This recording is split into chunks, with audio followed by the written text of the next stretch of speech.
everyone. My name is Olivia. I'm Kaitlyn. And I'm Destiny, and this is Dancing Through the Decades on D News Network. First off, we want to thank everyone for all of the support on our first episode of this segment.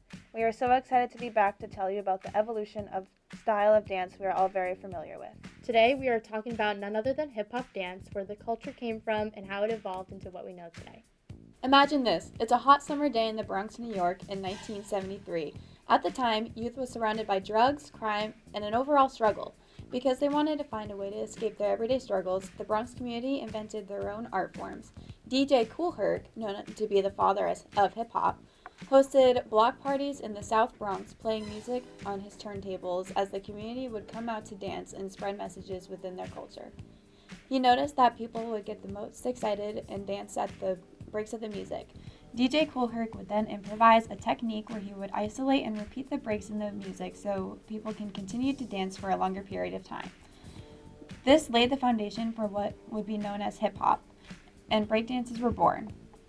Because of this revolutionary technique of mixing music to create electrifying beats, underground hip-hop music in the communities would eventually rise onto radio, spreading the wildfire in the mainstream media. A hip-hop group in 1979 known as the Sugar Hill Gang would release Rapper's Delight and would become the first known rap hit, reaching number 36 on Billboard Top 100. This would be the first of many to hit the top charts in mainstream media such as Planet Rock and The Message. Along with the evolution of hip-hop music, the dancing evolved with it. Dancing to breaks in the music expanded into grooving to the music to preserve the culture. Hip-hop music became a culture of 5 elements: DJing or disc jockey, graffiti, beatboxing, MCing or rapping, and of course breakdancing. DJing is a term used to describe the person who plays the records on the turntables to create the music.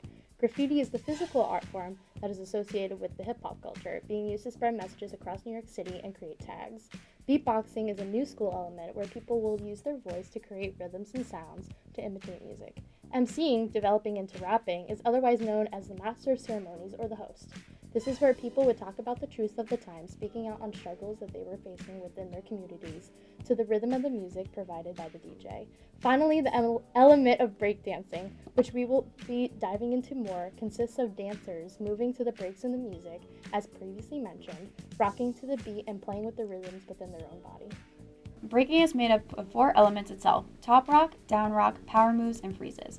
Top rock is the foot movement from a standing position, which displays the aesthetic of the dancer. Down rock is when the breaker is on the floor, using their hands and feet to show off more footwork and control. Power moves within breaking are used as tricks that represent a ton of physical power. Freezes are when the breaker in the middle of the motion suddenly stops and holds a position that requires an extreme amount of strength and a lot of balance. Breakdancing has foundations from already established disciplines and origins, which are jazz, tap, acrobatics, martial arts, Caribbean, and a Latin American influence. But there is more to it than the physical element of breakdancing. Breakdancing was a way for the community in the Bronx to be recognized and communicate their struggles. It actually transformed the street culture where gang violence turned crews into using dance to compete against each other. As the hip-hop culture grew, breakdancing became commercialized and turned into what we see in modernized hip-hop dance. Traditional elements of breakdancing in the hip-hop culture continues to surface today, creating that personal aesthetic, using the rhythm as a form of self-expression. But breaking is more than just dance. It is a connection to the community.